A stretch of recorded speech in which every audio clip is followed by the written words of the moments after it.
folks, we're coming to the end of 2020, a year in which the government was forced to tell people how to live their lives, how long to wash their hands, how many households could meet together, and a year in which we lost too many loved ones before their time. And so I can imagine that there will be plenty of people who will be only too happy to say goodbye to the grimness of 2020. But just before we do, I want to remind you that this was also the year when we rediscovered a spirit of togetherness, of community. It was a year in which we banged saucepans to celebrate the courage and self-sacrifice of our NHS staff and care home workers. A year in which working people pulled the stops out to keep the country moving in the biggest crisis we've faced for generations. Shop workers, transport staff, pharmacists, emergency services, everyone, you name it. We saw a renewed spirit of volunteering. People delivered food to the elderly and the vulnerable. And time after time, as it became necessary to fight new waves of the virus, we saw people unite in their determination, our determination, to protect the NHS and to save lives. Putting their lives, your lives, on hold, buying precious time for medicine to provide the answers. And it has. In 2020, we've seen British scientists not only produce the world's first effective treatment of the disease, but just in the last few days, a beacon of hope has been lit in the laboratories of Oxford.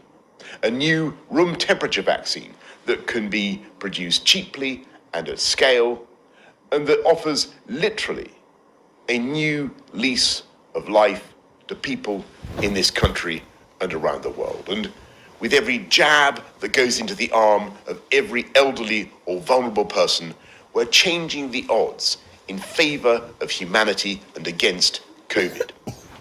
And we know that we have a hard struggle ahead of us for weeks and months because we face a new variant of the disease that requires a new vigilance. But as the sun rises tomorrow on 2021, we have the certainty of those vaccines pioneered in a UK that is also free to do things differently and, if necessary, better than our friends in the EU. Free to do trade deals around the world and free to turbocharge our ambition to be a science superpower, from biosciences to artificial intelligence. And with our world-leading battery and wind technology, we will work with partners around the world, not just to tackle climate change, but to create the millions of high-skilled jobs this country will need, not just this year, 2021, as we bounce back from COVID, but in the years to come. This is an amazing moment for this country. We have our freedom in our hands, and it is up to us to make the most of it.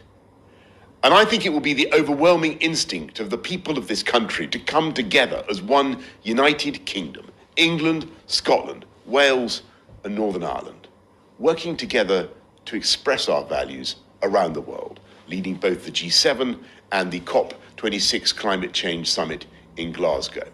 An open, generous, outward-looking internationalist, and free-trading global Britain that campaigns for 12 years of quality education for every girl in the world. 2021 is the year we can do it.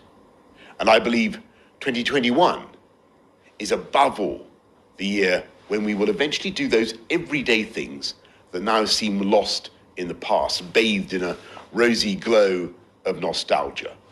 Going to the pub, concerts, theatres, restaurants, or simply holding hands with our loved ones in the normal way.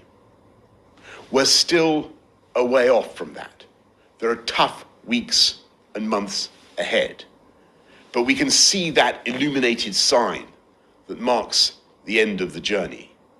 And even more important, we can see with growing clarity exactly how we're going to get there. And that is what gives me such confidence about 2021. Happy New Year.